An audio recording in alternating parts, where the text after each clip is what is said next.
Buenas noches. Es una bendición poder dirigirme a este público tan selecto para ser un instrumento a través del cual el Señor nos traiga su bendita palabra para sanarnos, liberarnos, para darnos esa vida en abundancia que el Señor tiene preparado para todo su pueblo. Pedimos que su Santo Espíritu haga la obra en mi vida y en la suya, la mía, para poder ser un canal, y en la suya un buen receptor para buena tierra, para que esa semilla caiga y dé el fruto deseado. En esta tarde vamos a hablar acerca de un tema muy importante que es sobre la idolatría. Bueno, sabemos que la idolatría es uno de los pecados que más abomina nuestro Dios Todopoderoso. La idolatría es el pecado a través por el cual vienen muchos juicios a nuestra vida, a nuestra tierra. Vamos a ver en esta tarde. Nosotros leemos en la palabra y vemos que idolatría no es solamente adorar ídolos, no es solamente tener imágenes. Idolatría es todo lo que se antepone ante nuestro Dios. Todo lo que nos aleja de Dios, cuando lo ponemos en primer lugar, antes que a Él, eso se llama idolatría. Y bueno, yo quiero hacer un pequeño recuento, ¿no? Sabemos que cuando el pueblo de Israel pecaba, uno de sus mayores pecados y juicios era por la idolatría. Porque la idolatría, el Señor la ve como traición, como adulterio, como fornicación. No es algo muy simple, que lo pudiéramos decir, ¿no? No, es algo muy duro que el Señor lo ve. Y yo quiero ver en esta tarde, qué es un Dios falso. ¿Cuáles son las características de un Dios falso? Vamos a leer en Isaías 41, en versículo 24. Si digamos lo que ocurrirá en los próximos días, entonces sabremos que ustedes son dioses. Por lo menos hagan algo, bueno o malo. Hagan algo que nos asombre y nos aterrorice. Pero no, ustedes son menos que nada y no pueden hacer nada en absoluto. Quienes los escogen se contaminan a sí mismos. Eso dice una versión. La versión Reina Valera dice: los ídolos nada son. O sea, para Dios, y más bien dicho, ninguna imagen, todo lo que lo tengamos como idolatría, no tiene ningún poder, no tiene ningún valor. Ese es como el enemigo nos ha engañado, ¿no? Diciendo que, haciéndonos creer que eso es más poderoso que nuestro Dios. Vamos a ver otra cita bíblica donde, ¿qué nos dice el libro de Deuteronomio? Antiguo Testamento, libro de la ley. En Deuteronomio capítulo 29, versículo del 25 y 26. Vamos a ver, está hablando sobre lo mismo. Y la respuesta será: sucedió porque el pueblo de Israel abandonó el pacto con el Señor. O sea, unirnos a los ídolos significa abandonar el pacto, el compromiso, el matrimonio que un día hicimos con el Señor. Dios de sus antepasados hizo con ellos cuando los sacó de la tierra de Egipto. En cambio, dice en el 26, se apartaron de él para servir y rendir culto a dioses que no conocían, dioses que no provenían del Señor. Moisés le está haciendo acuerdo al pueblo de Israel cuál iban a ser las consecuencias si ellos se iban tras dioses ajenos. Esa era una de las cosas, como le digo, que más Dios aborrece. Y aquí nos dice que el irnos tras otros dioses es abandonar nuestro pacto que nosotros hicimos con el Señor un día. Y de repente, pues, cambiamos de opinión. Veamos qué pasa cuando sucede esto, cuando abandonamos el pacto y nos vamos tras dioses ajenos, tras ídolos. ¿Qué pasa?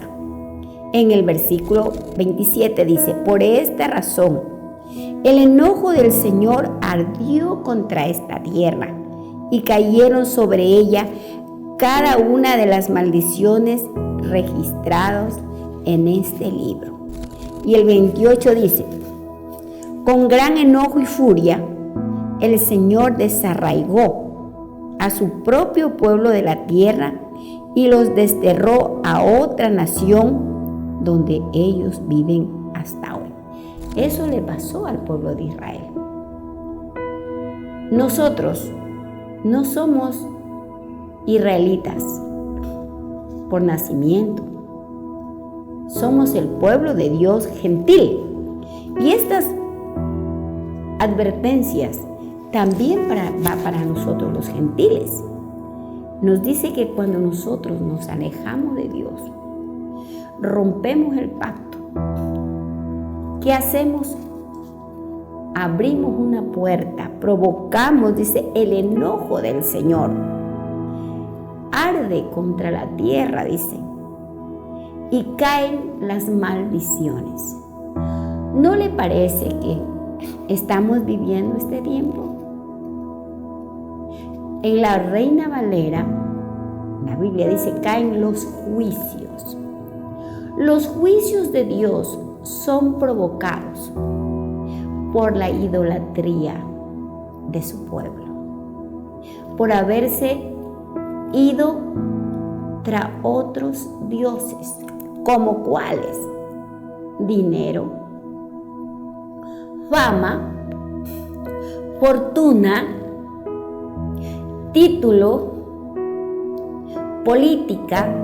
¿Cuántos dioses que no son imágenes, pero son ídolos que enojan y provocan a ira? Y esa ira hace que venga el castigo, que venga el juicio de Dios. Entonces, ¿por qué? Porque cuando nosotros permitimos que esos ídolos ocupen el lugar del Señor, viene para nosotros una ceguera espiritual. Nos volvemos como los ídolos. En Isaías 45, la palabra del Señor dice que los ídolos no son nada, que no tienen ojos y no ven, tienen oídos y no oyen, tienen boca y no hablan. Así dice la palabra. Dice que un ídolo se puede hacer de madera, de metal, de oro, conforme lo quiera hacer el artesano. Si se lo hace de madera, con un pedazo se hace un ídolo, con el otro pedazo se pone a cocinar. O sea, no tiene valor. Y así nos volvemos cuando nosotros nos apartamos del propósito de Dios y nos vamos tras esos ídolos. Eso lo dice Apocalipsis 21:8. Pero los cobardes e incrédulos, los corruptos, los asesinos, los que cometen inmoralidades sexuales, los que practican la brujería, los que rinden culto a ídolos y todos los mentirosos tendrán su destino en el lago de fuego que arde con azufre. Esta es la segunda muerte.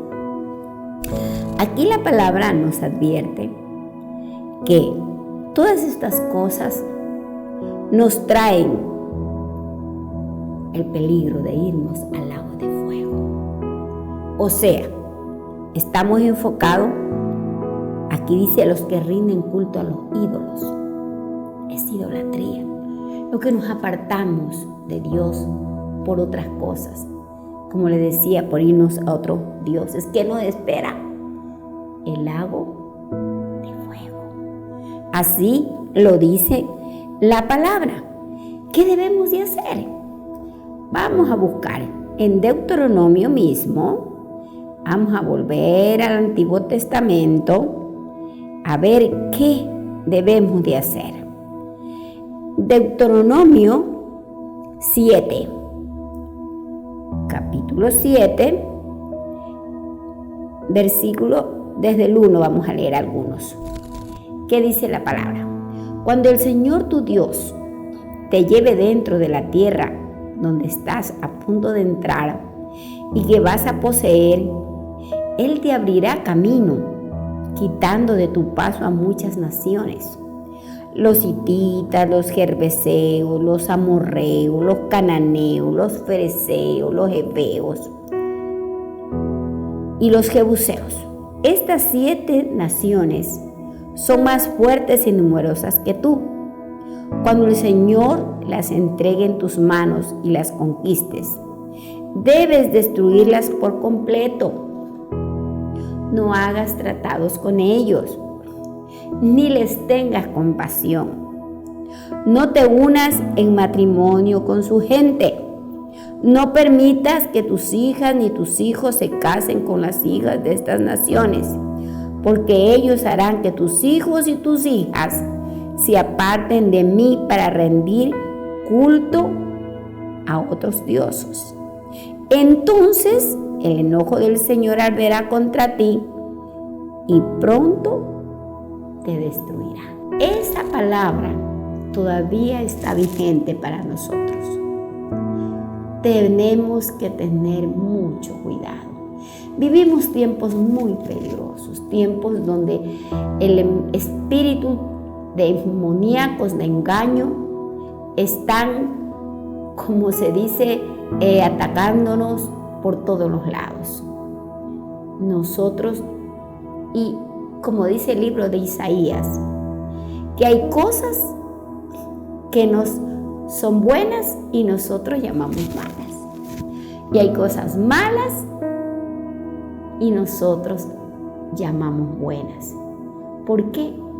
Porque no nos interesa escudriñar la palabra. No nos preocupamos por tener una vida íntima con el Espíritu Santo, siendo que Él es nuestro guía, nuestro maestro, el que nos revela los misterios. Como la iglesia está muy cómoda, ya la gente quiere venir el domingo y no todos los domingos, quiere venir un domingo al mes porque el resto de domingos, mire, ahí está la idolatría. La familia, el paseo familiar, la reunión, la ida a las piscinas, eso es idolatría, hermano. Eso es idolatría porque está antes que el Señor. El Señor nos pide un día a la semana que nos reunamos. ¿Para qué? Para bendecirnos, para instruirnos en su palabra, para prevenirnos a través de su palabra. Pero la iglesia está en un tiempo de mucha comodidad y eso es idolatría, y eso es lo que atrae la ira de Dios. nosotros. El Señor nos advierte, no hagas esto. En ese tiempo le estaba diciendo al pueblo de Israel, pero ahora nos dice a nosotros, a su pueblo. La ira de Dios es contra su pueblo, no es contra el mundo. Todavía no ha llegado el juicio al mundo. Bueno, entonces, ya por eso dice, el enojo del Señor. Si hacemos estas cosas, el enojo del Señor arderá, dice la palabra de Dios. Ahora, una de las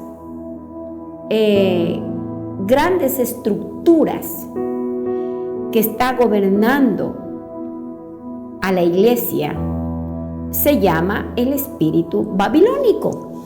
La Babilonia, la Babilonia. Vamos a leer esto en Apocalipsis 17. ¿Qué es Babilonia? ¿Qué hace Babilonia, no?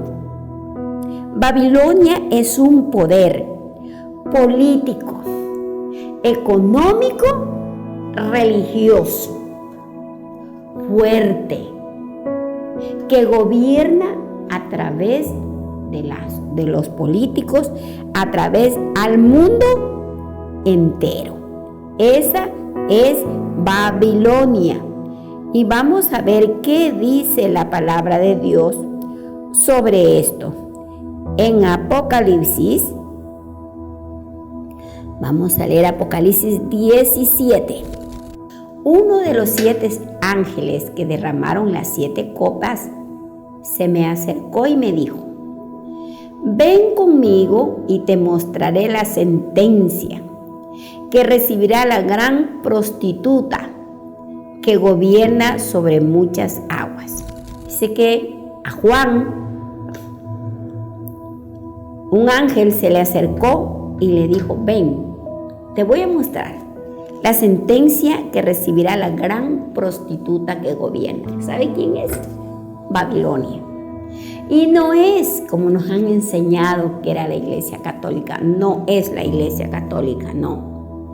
Es la religiosidad, como le decía yo, el poder político, religioso.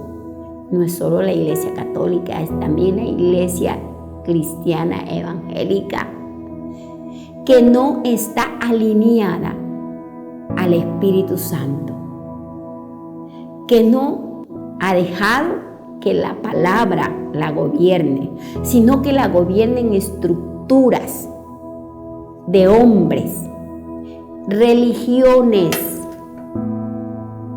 Esa es lo que habla la palabra de aquí. ¿Quién es la prostituta?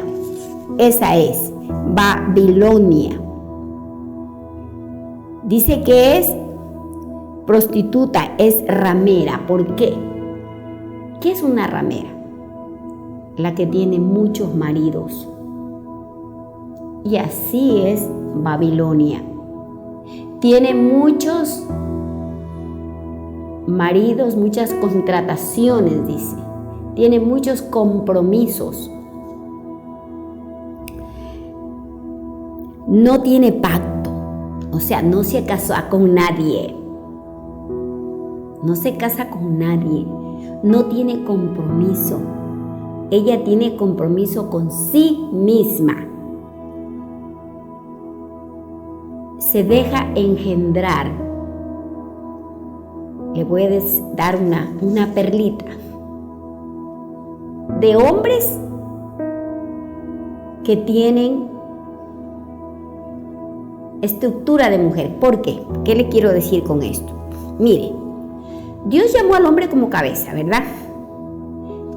Pero hay muchos hombres que se escudan en la mujer y que no desempeñan su rol de varones como pastores de su hogar, como ejemplo.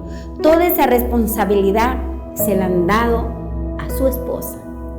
Su esposa toma la rienda del hogar. Entonces, el hombre viene a hacer las funciones de mujer y la mujer de hombre, pero no por culpa de la mujer, sino por culpa del hombre que no ha ocupado su lugar de varón, que por no tener responsabilidad, que por no tener compromiso, todo se lo deja a su esposa. Eso es también parte de una estructura babilónica. ¿Vio? Por no tener una relación íntima con Dios. ¿Qué dice? Dice, los reyes del mundo cometieron adulterio con ella, y los que pertenecen a este mundo se borrachan con el vino de su inmoralidad. Es una iglesia contaminada. También dice la palabra, allí vi una mujer sentada sobre una bestia. ¿Quién es la bestia? El diablo, Satanás. Ella está sentada sobre una bestia. Dice escarlata, que tenía 7 cabezas y 7 cuernos, y estaba llena de blasfemias. Estas son naciones. Bueno, no estoy entrándome mucho en ese tema porque es un tema muy, muy complejo que hay que explicarlo. Estoy hablando de Babilonia, pero en términos generales. Dice que está ebria. ¿De qué? De la maldad. Porque persigue a la gente espiritual. Y dice la palabra que ha tomado la sangre de los profetas. Esa es Babilonia. Bebe la vida de los santos. También podemos decir que Babilonia representa al humanismo. ¿Qué es el humanismo? Bueno, yo hice una pequeña consulta y dice que el humanismo significa rompe con la idea teológica que Dios es el centro del universo, pasando al ser humano a ocupar este lugar. Y eso es lo que estamos viviendo. Esa es Babilonia. Sacarlo a Dios de su lugar para ponerlo al hombre, para poner los gobiernos, para poner las autoridades. Eso es una estructura babilónica de humanismo. Y fue el humanismo que estaban llenos los fariseos, los religiosos que mataron a Jesús. ¿Por qué lo mataron? Porque decía, yo soy hijo de Dios. Porque mi padre y yo somos uno. No puede ser. Y por esa causa lo mataron. Entonces, el humanismo no reconoce a Dios como la primera autoridad. Reconoce al hombre como autoridad. ¿Cómo nosotros pudiéramos recuperar el reino? Es botar los ídolos, sacar, renunciar, arrancar. Así dice la palabra. Vamos a leer Apocalipsis 18, 2 y 3. Dice así: después de todo esto vi que otro ángel bajaba del cielo con gran autoridad, y la tierra se iluminó con su resplandor. Dio un fuerte grito: ha caído Babilonia, cayó esa gran ciudad, se ha convertido en una casa para los demonios, es una guarida para todo espíritu inmundo, un nido para todo buitre repugnante y una cueva para todo animal sucio y espantoso. ¿Qué dice el 3? Pues todas las naciones han caído debido al vino de su apasionada inmoralidad. Los reyes del mundo cometieron el adulterio con ella. Debido a su deseo por lujos excesivos, los comerciantes del mundo se han enriquecido. ¿No le parece que ese es el sistema babilónico con el cual la verdadera iglesia, la iglesia de Jesucristo, tiene que luchar, tiene que orar, porque no podemos acomodarnos al sistema del mundo. Si Babilonia está gobernando el mundo, la iglesia no puede entrar a eso. ¿Qué nos dice el versículo 4? Dice, después oí otra voz que clamaba desde el cielo. Esto nos decía a nosotros: pueblo mío, salgan de ella. No participen en sus pecados o serán castigados juntos con ella. El Señor nos manda a salir de Babilonia, a no participar de sus pecados, ¿no? No te contamines, dice. ¿Cuáles son? ¿De qué tenemos que no contaminarnos, liberarnos? Del espíritu de la religiosidad, Jezabel, espíritu de engaño, perversidad sexual, etc.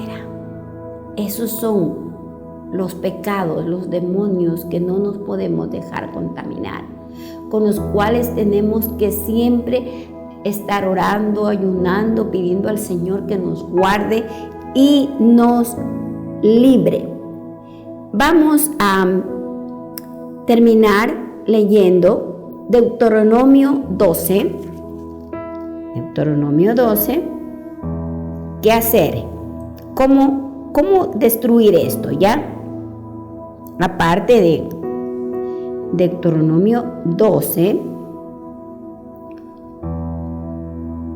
desde el versículo 1, vamos a leer. Dice: estos son los decretos y las ordenanzas que debes asegurarte de obedecer cuando vives en la tierra que te da el Señor, Dios de tus antepasados. ¿Qué dice? Obedécelos todos los días, los decretos. Si nosotros obedecemos a la palabra, no nos contaminaremos con estos espíritus.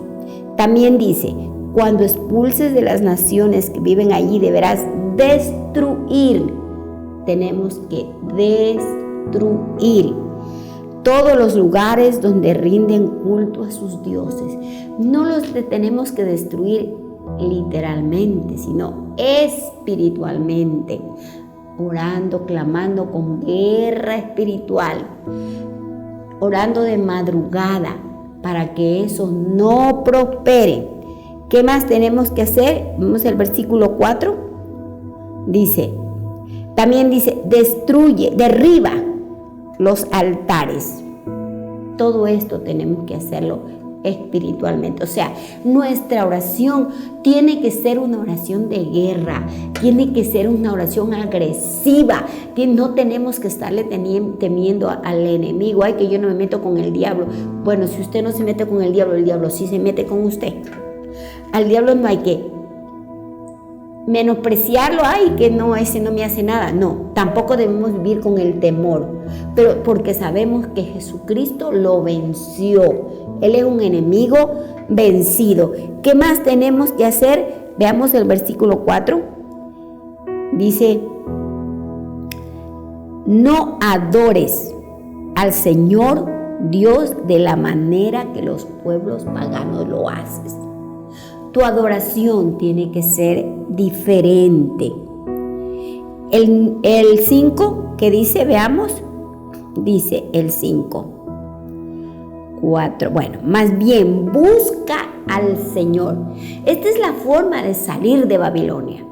Busca al Señor Dios en el lugar de adoración que Él mismo elegirá entre todas las tribus, el lugar donde su nombre será honrado. O sea, nosotros tenemos que adorar en el lugar que Dios nos pone, no en el lugar que a mí me gusta, no en el lugar que yo quiero, en el lugar que Dios me pone. ¿Por qué? ¿Y qué más debemos hacer? Allí llevará, dice, a ver, vamos a ver. En el lugar, a ver, Busca al Señor tu Dios en el lugar de adoración, que Él mismo elegirá entre todas las tribus, el lugar donde el Señor, su nombre será honrado. Allí llevarás tus ofrendas, tus sacrificios, tus diezmas, tus ofrendas, para cumplir tus juramentos, ofrendas voluntarias y las ofrendas de la cría de tus vacas.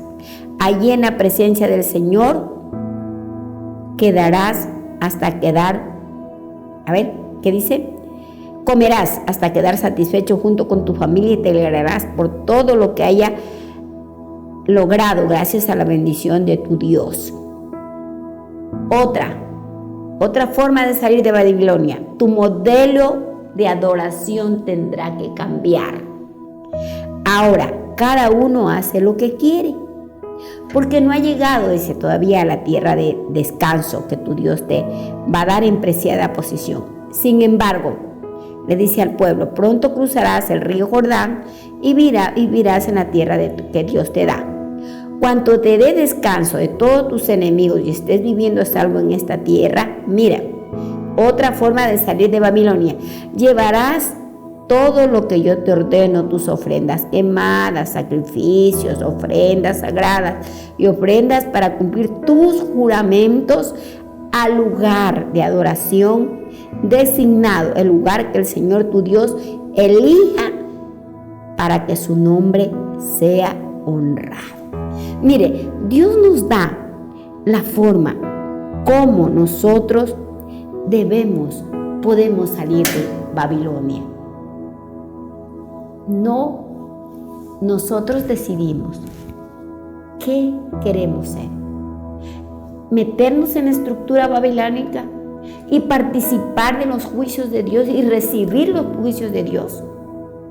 O salirnos como Él nos pide, salir del medio de este pueblo, de Babilonia, pueblo mío, dice el Señor, y participar de sus bendiciones.